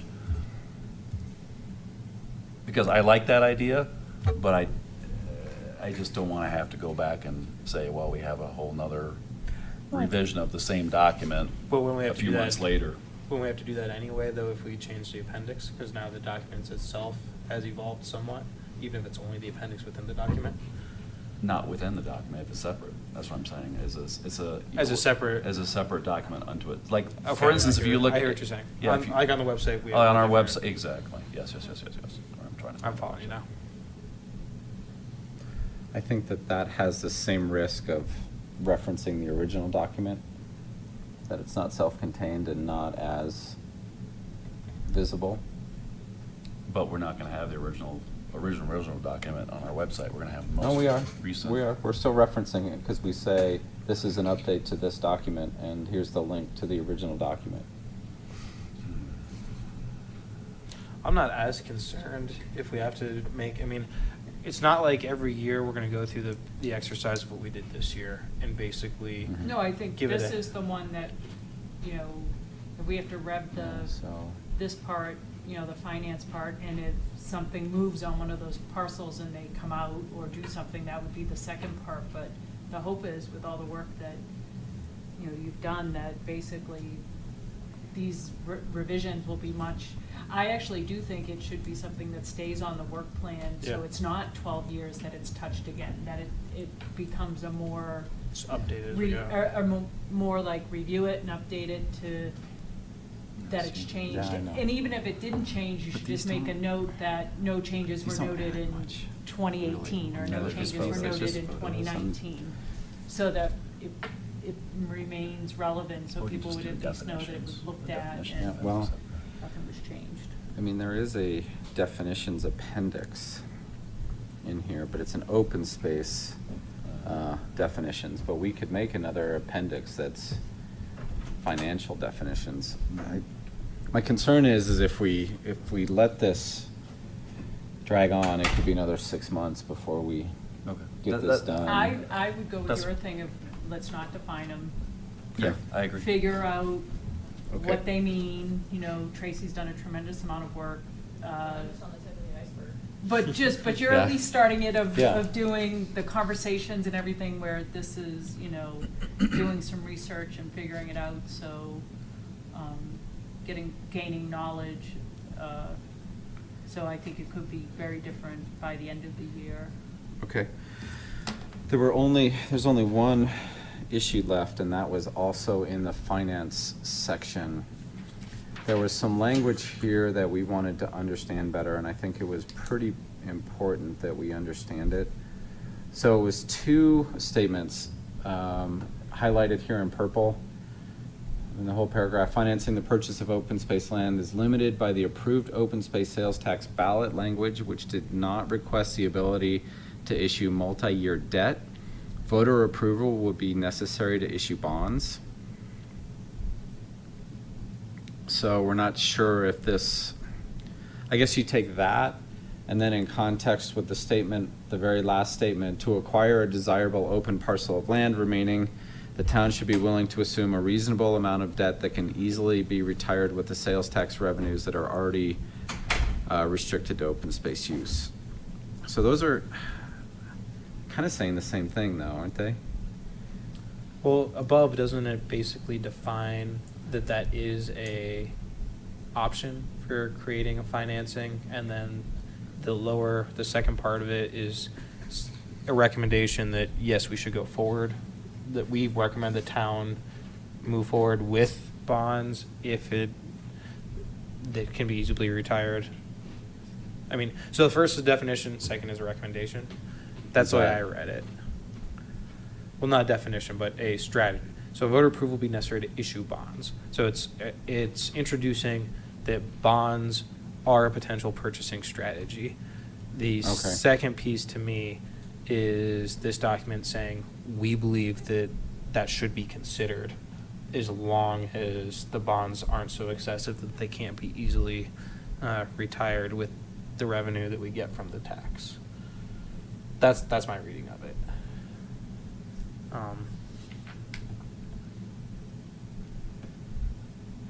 Yeah, I think, Ken, this might have been your comment, I think here, was saying the language about saying that it isn't possible without approval from voters. Should we clarify the sentence more that, about the voter approval? And Mark and Allison, you guys are probably more familiar with the budget than I am. If I remember from looking at the budget this past year, haven't we at one point issued open space bonds, and are we paying on them, and isn't there some availability left? Or I can't remember what I saw. I remember seeing, I think, some open space debt servicing. I don't remember what it was in context to. I think you're right. I mean, I think there were some bonds issued at some point in time. I think that predates my time on the board. And I think my time in the town. Yeah. But I do believe that happened, and I mean, it makes sense because with a sales tax with no sunset provision, there's a guaranteed stream of income coming into the town, so it would be understandable that the town would be able to bond, knowing that it is going to recover a certain amount of money each year. So that seems like it's possible to do, and I think it has been done in the past, but I'm not totally familiar with what. Yeah, I don't think we've had to, everything we've purchased in the last years, we have been able to outright, I mean, like Shan, we had the money to purchase outright from the fund, right? The money that we put up. And anything we've done actually with the fund in the last couple of years has actually been the opposite way, and loan out a loan to the town to be to be repaid. But we haven't issued, but I don't think they've issued bonds on that as far as I know, but I guess that's a question for Paul. Yeah, and I was going to say, that was one of the things that I had in mind when we were creating our work plan, and one of my objectives that I threw out there was to actually have town staff walk us through all the open space related information in the town budget so we can actually get more familiar with it. But I would think, I mean, I wouldn't make changes to this, but the one thing we might want to recommend is that this section be looked at by both Paul and Kendra to say, is this accurate to what you think happens with the financing? Because we haven't made any changes to this, right? I haven't touched it. No, we haven't changed it, but I think we should say. And what we're seeing here, I haven't touched. Yeah, that's anything in this. But I mean, except for the intro here, this is. And that's not something that's not something I have concerns about from. No, No, it would be that's not- it's basically these from things. here all the way down to here. But that might be something that we would point out to the board, Kendra, and like I said, Paul, and say, is this still how you read this part of the document since it's being revised, but we don't really have more insights than what is here? Okay. I mean, do you think we should do that before we do the update? What, Have them review that section? I'm for us? confused though, is that necessary if we haven't changed anything? If it was already accepted at one point in time? I just don't want I- to make extra work for people. I don't think Yeah. any of this is inaccurate as written still. I think if we could always get more specific, we could make it more clear to a reader. I don't know that that's necessary. I think anybody who's going to be picking up and reading this. I guess, I don't know that it's necessary, I guess from my perspective, from what, I get that it was always there before, Mhm. but people might open a document today and look and say, oh, that was written in 2004, and it, Mhm. it's so outdated. We put the year 2017 on here, someone Okay. might be tempted to read it, and if that, I know they signed off on it before, Mhm. but it was different people who signed off on it, right? A different board, a different, I even think, town attorney at that time Probably. signed off on that. There's been a lot of questions about what the fund can be used for, who gets to draw funds from it, how they get to be drawn, and all of that. And I think I would just ask that question, if you as the liaison think that, it's not unreasonable, or if they should even look at it, or if we should just sign it off and say, we didn't touch it, this is how it was, and we're done with this finance section, or if someone from the finance and the town attorney or Matt should look at it and say, that's correct, or. So I was just looking through the budget, and there's and I think I'm looking at a preliminary budget, so this might not be the final, but I'm pretty confident that this was then reincorporated into the final. But on the page for the open space budget, there's a line for line 34 that references land acquisition. And it says $800,000 in remaining bond proceeds. That's to what I was preserve remembering. open space / natural areas and to provide new walking, hiking, and biking trails. And it's under account 71-471-6900. So there's a reference in 2014 for like $682,249. And then in 2015 for $3,394. So something happened back in 2014. So I think that was Shan, right? Is that the timing? Oh. 2014 is Shan. The 800,000 sounds like it's the buffer. No. But Was it that was- 800 for this year? Yeah. The 800,000 is from this year, right? I'm not. I don't think there was. Did you say 800? Mark, did you say No, 800,000? so there was 682,250, but that was from 2014. Okay. I But thought that you was just said- under the line for bond proceeds. My point is that there's something in There the is budget something here. reflecting that there was some bond proceeds in Right. the open space budget. So, what exactly that refers to and what it was used for, I don't know, but there's precedent for it happening. Yeah. Trish, after hearing the way you just put that, as far as we're bringing language from 2004 up to 2017 and it could be misconstrued, especially because we're referencing the finance director and the town attorney, I think you're right. I think it does make sense to have them take a quick look at this section and just say, hey, is there anything that gives you heartburn when reading this? Yeah, I mean, we didn't make changes, but I think that they, You're right. they should look at it and say, yeah, that's still accurate, Yeah, I agree. or not. Yeah, that was kind of my thought, is that we don't explicitly know that this was approved 12 years ago. We're making that assumption if we say, hey, we didn't change it, so we're still good, right? Well, right, we might have missed memos from the last 13 years that changed this. Yeah, I think sending this over, prefacing it to Paul and Kendra and saying, we haven't made any changes. This is how it was written in the original document, but we wanted you to relook at it to see if there's anything that's changed that would need to be reflected, and just having them review it and give us an Yeah, answer. because, I mean, the worst thing too is so maybe there's a memo from 2016 that changes all of this, and we don't reference it. Yeah. But now people think that they have the most accurate. Mhm. Yep. Okay. It lends itself to that transparency argument of, well, you left it out of here, Mhm. and now I don't know that you made a change. So do you think we should clean it all up with just that piece left? Get that to Allison and have them review? Yep. Or should we just send them this section? I mean, because we could send them that tomorrow.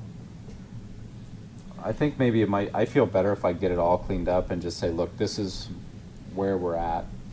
This has all the edits. This section we're concerned about. They may want to look at other parts of I it for completely whatever agree. the reason. So, okay. So in other words, get it done sooner.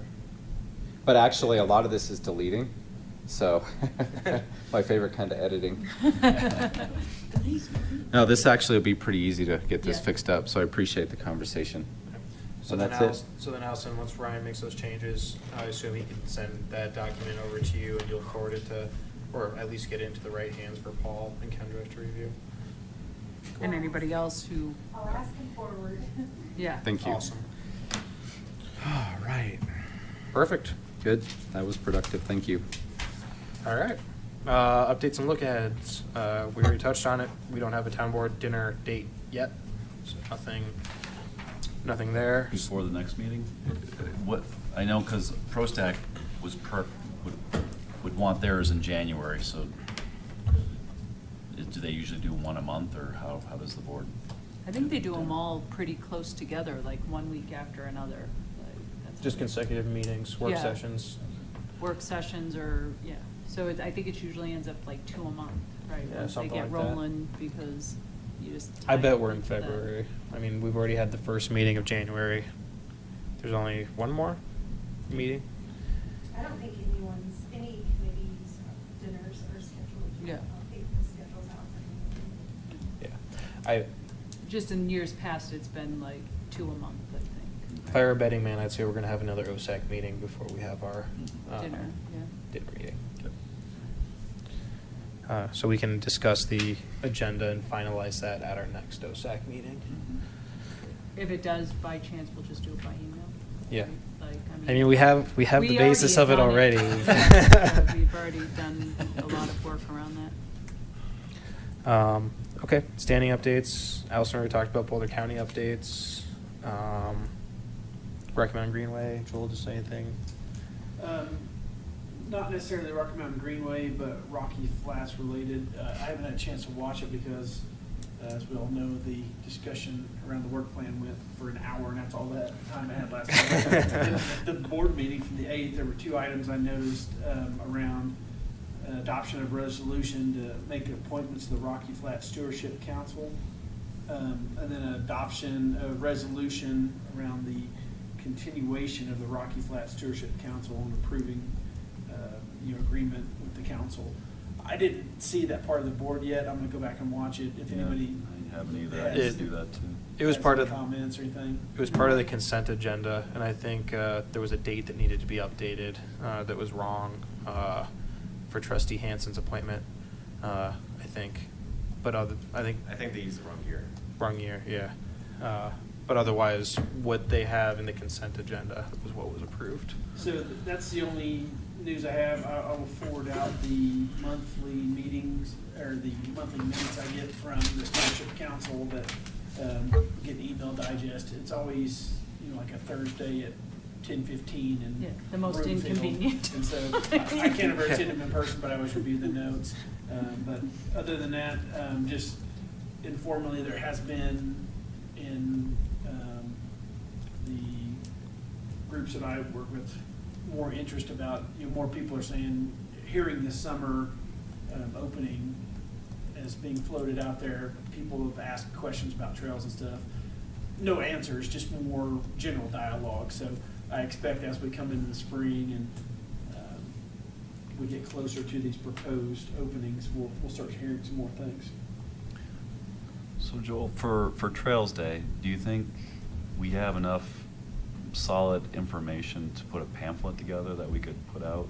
Or is that even something we should be doing? I don't think so. I think it's very fluid.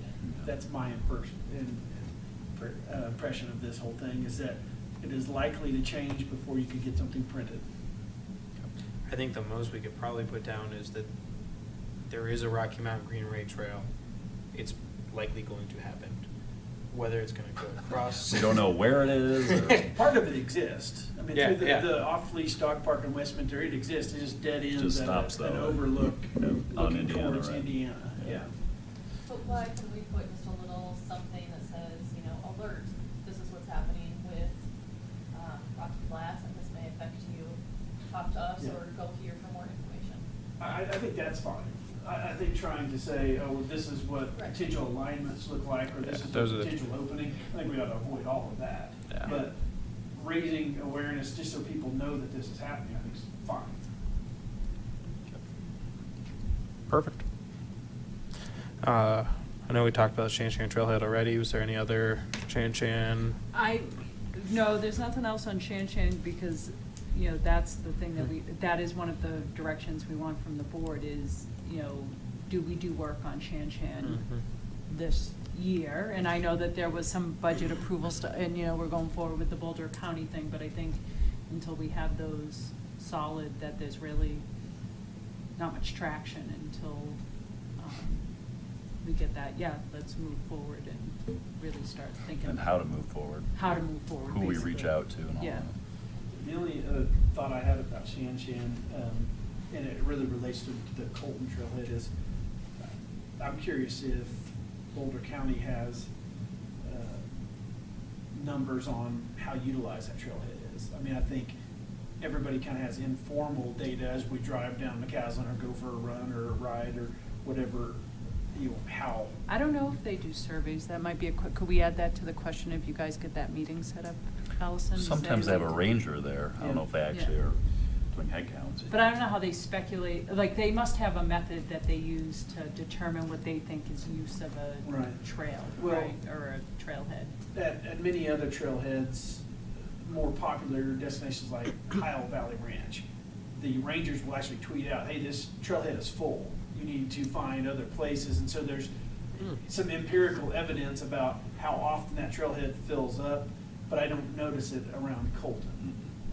And I think because the more likely trailhead to fill up is Marshall Mesa than Colton, but I think Colton stays pretty full just from my anecdotal evidence as I go by it. No, my evidence is the same. Yeah, I think the issue with Colton is if you are in the neighborhood, you don't drive over, you. Absolutely. You Right. walk or bike over, Yeah. and then, so it's hard to determine a car, unlike, though I'm sure there are people from up that area that do the same, but you Yeah. have a much more drive-in, but that parking lot's pretty full, or My- pretty my- utilized on And any given hour of the day, I feel like. look, I was just looking at the budget, so it looks like $100,000 was budgeted for Shanshan in 2019. Yep. So it was originally in the 2022 budget, Yep. and then it got moved up to 2019. So, Cool. that indicates to me that a lot of work needs to get done in 2018 to then Right. Yep. spend it and actually. Yeah, we're just looking for the Right. direction that the board wants Right. us. But I mean, a reminder that it's in the budget means it's upcoming and we need to do get it. tracking. Yep. And I think one other piece of information that strengthens the need for a trailhead there even more is some of the parking that was over by the 2B Park 1. If the Drake deal goes through for Pond 11, is now going to the Drake property, I believe. Isn't some of the parking that was going to be there part of now going towards Drake? Am I remembering that correctly? Over at from the Park board? 1? Yeah. Yes.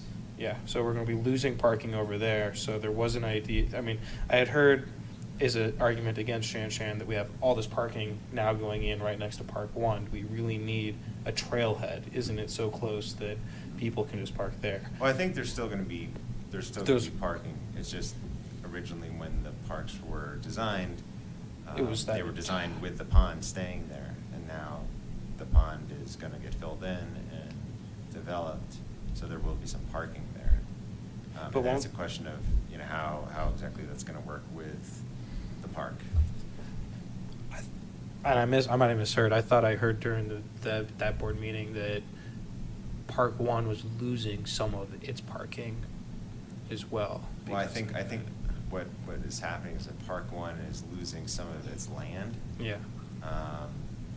So then it's just a question of, how exactly does that? What gets lost. So something's going Impact to need to get is- redesigned in the FDP. And so it's an open question as to, Okay.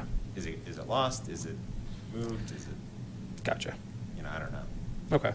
Something for us to keep our eye on as just a holistic part of Shanshan and that whole area. Okay. That's Oh, the. I have a question. Yes. What is quorum? 5 or 6? 5. 5, okay. Yeah. So that's good for us to know in the future. Only one of us can be gone. Yeah. Sorry about that. Forgot to respond to that part of your email.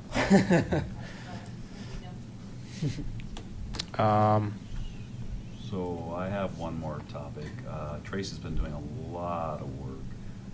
I would like to actually add that to the standing updates on the things that she's doing, the people she's meeting with, because I think that's a big part of what we're trying to do this year.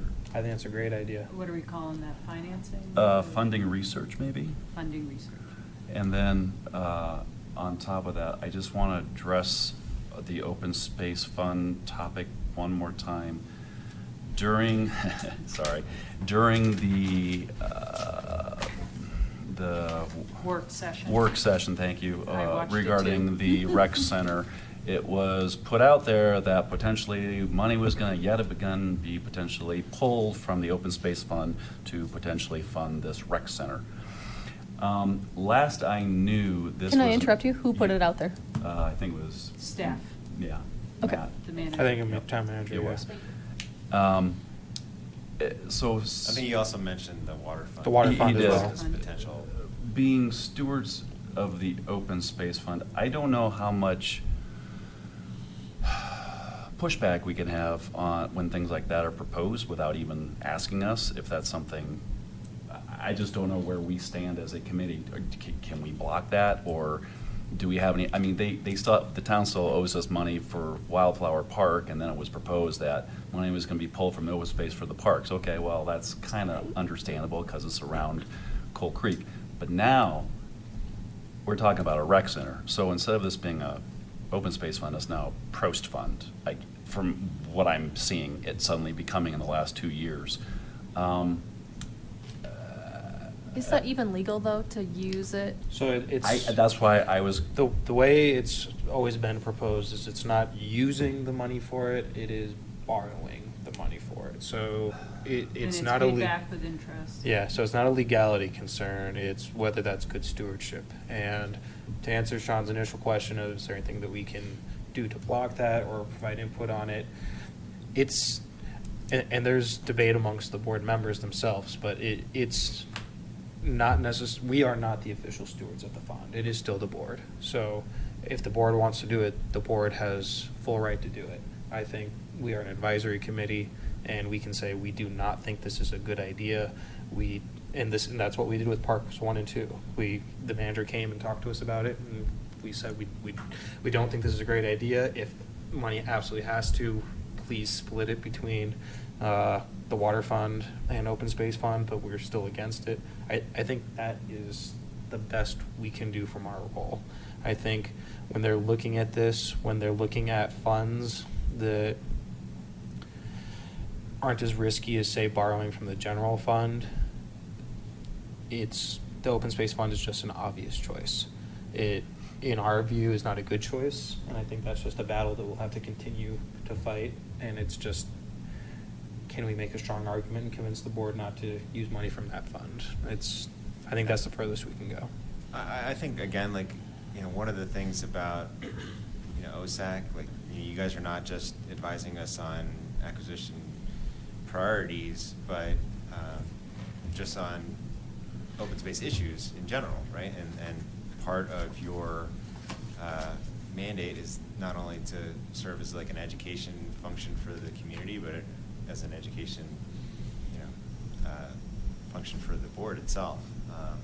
And I think it would just be helpful. Like, I'm just looking at the fund balance over time, and so you could see back in 2013 we were at 5.5 million, and then 2014 4.7, and then back up to 5.05.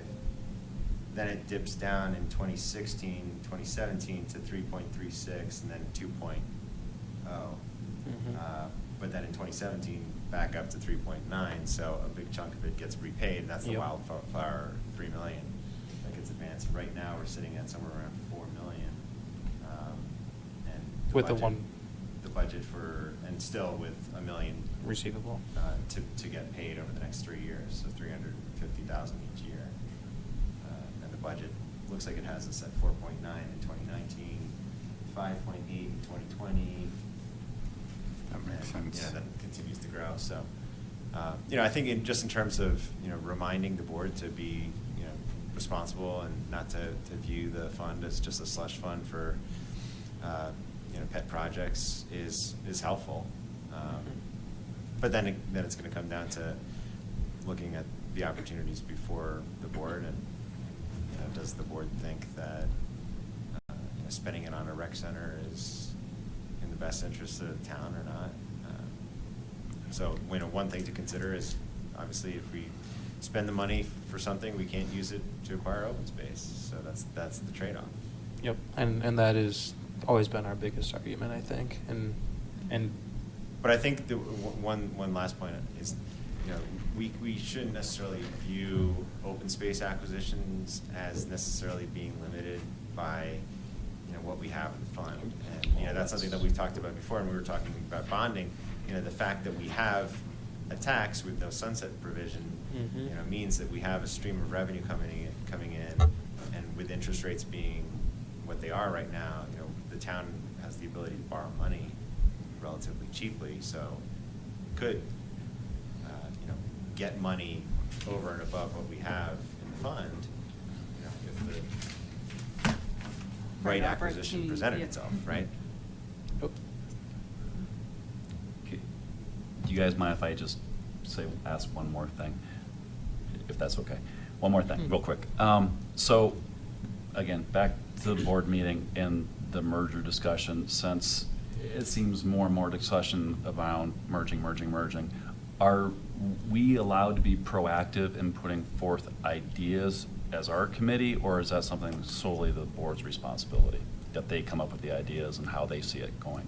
I mean, are we allowed to say, well, we actually, like I said earlier, there are other models of being two separate things, but it would require reorganization, or if we are going to have to merge into one organization, this is how we could see it working potentially, and how the seats would work and leadership and so on. Again, I don't want to do anything that's not in our purview, but I don't know, I would think that our group would want to provide some feedback as to our futures if we are going to be staying part of a advisory committee rather than have the board decide it on their own. Just I mean, my preference is for you guys to take as much initiative as you want to take, and to do, I mean, you're volunteers, you're helping the town out, and you should be focusing on things that you care about, that you're passionate about. So, you know, to the extent that that could affect like the charter of OSAC and what the mission is, you know, I'm all ears. And I think it's, you know, short-sighted to, well, that's what I'm saying. For the board to just, you know, say, no, you know, we're going to tell you what we want to do. And I don't think the board wants to do that. I mean, as a full board, you know, maybe one or two members may, but, you know, as a whole, you know, I don't think we're looking for additional work to have to tell you guys, you know, exactly what it is that you do. Yeah. You know? My read is if OSAC and ProStac can get together and come up with a merger plan that makes both groups happy and give it to the board, I'm sure the board would be thrilled about that. Well, should that be part of our work plan? That's why I'm asking. If we go down that road, I think that seals the fate that there will be a merger next year. And there might be, but we can, rather. I'm just saying we might want to put on our work plan discussion around roles and responsibilities, whether it is a merger or a non-merger and reorganization, potentially. That's all I'm saying. I just want to be a little proactive if we're allowed that liberty. If we want to expend that energy on it, too. So. Actually, I don't think that's a bad idea. We could add it to either the second or third quarter when we're approaching the September deadline for when it's going to be talked about again. and be ready to. Mm-hmm. I mean, one of the big reasons why I don't think a merger happened was because it came up so quickly to the board that OSAC never even had a chance to have it on our agenda to give any feedback. So I think being able to come to the board with an OSAC position rather than just my position as OSAC chair and trying to speak for everybody would go a long way. Mm-hmm. Because, you know, I think there's some on the board who believe that, you know, what OSAC does and what OSAC should do is advise on open space acquisitions. And if we're limited in what we can do because we don't have any ready, willing sellers out there who are actually going to sell, then what's the purpose of having OSAC, right? And if that's the lens that you're viewing OSAC in, Mhm. sure. I mean, like, who's going to disagree with that, right? If that's like your work and there's no work to do, then what's the purpose of having the committee? Yep. But if the purpose of OSAC actually has like a broader mission, broader goals, which you do, and then it's just Yep. a question of like educating and reminding the board of, well, not only do we do that, but we do all these other things. You know, that to me, you know, I look at it like if the two committees think that it makes sense to merge, I'm not going to disagree with you because you're on the committees, and if you think it makes sense, then I'll defer to your judgment on that.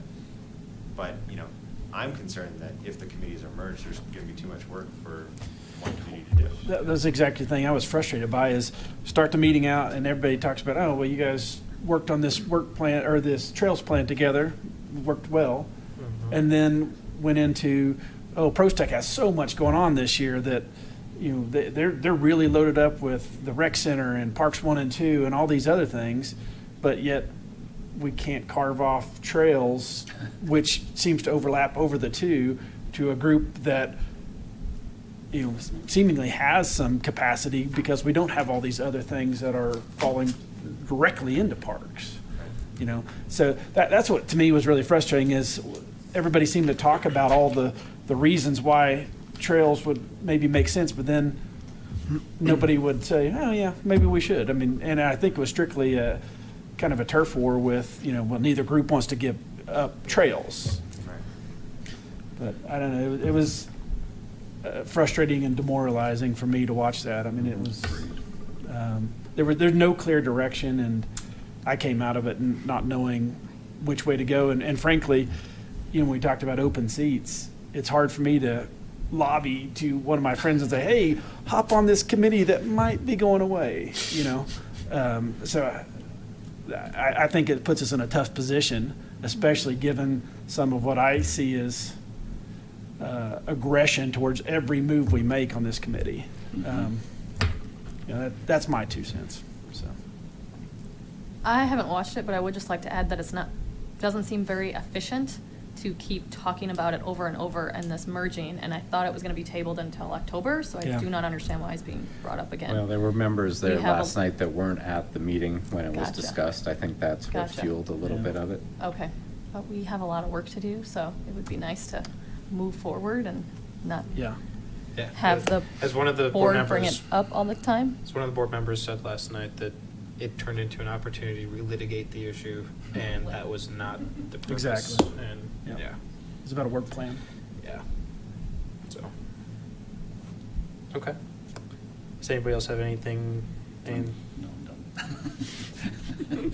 Just a John, thought on John. that. I mean, I wonder if we shouldn't start the board dinner by reading our mission statement and goals. I think what would make the most sense is when we pull together the agenda for it, is if we can actually have the mission and goals at the top of whatever document has the agenda on it. And you might want to bring the resolution. The one we put The forward. original resolution I- for the committees. Yeah, I was going to say, because one of the things, and I'll just say this 2 cents, is there is this perception that OSAC went outside of its original purview. Mm-hmm. If you go back to the 2004 documents, the stewardship was always there. All of these things always were there. But to your point, Mark, there was a lot more properties to be acquired. And that was what committees focused on first. Mm-hmm. But I think we just reiterated them and made them a little clearer, but we didn't step out of our purview and grab anybody else's, pieces or anything like that. They were always there. To be blunt, I think a lot of the argument, quite frankly, is over the fund and who gets to spend the fund and what it gets spent on. And how can I nicely put this? We dissent more on what that fund should be spent on, and maybe that's a voice that people would like to silence. That's my Yeah. kind of take on it. And how do you silence it? You say that it's overlapping, it's doing this, the committee should just go away. Well, and even if there's a perception that what we're doing goes outside the initial 2004 guidance, we spent 6+ months creating the mission and goals, just tailoring the heck out of that thing and making sure that it said what we wanted it to say. We brought it to the board and it was board approved. And that, even though that's not an official resolution, that acts as our guiding document. It's the most recent guidance from the board that we have. And as I read that mission and goals, there's absolutely nothing in there that we have stepped beyond.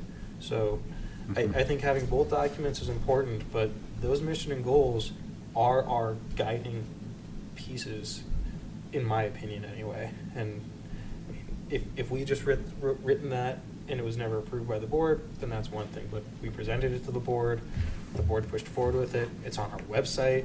I mean, it's pretty clear that that is what we are supposed to live by. So I think, yes, education and bringing it up at the dinner is important.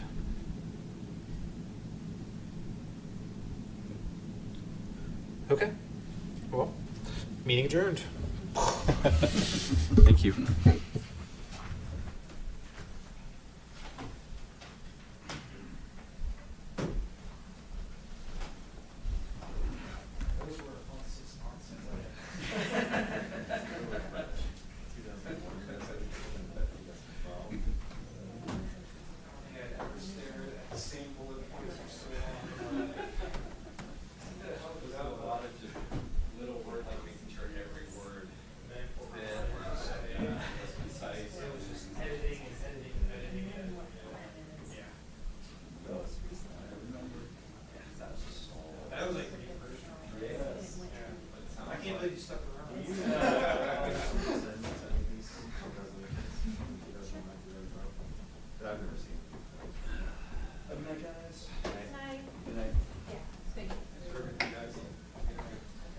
We're gonna have happy meetings.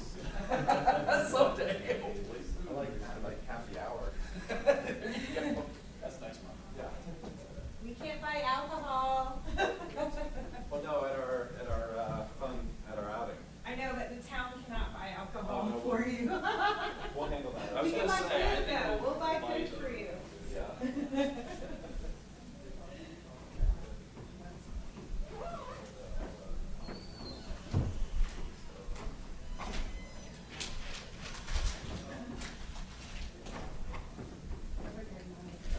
Thank you.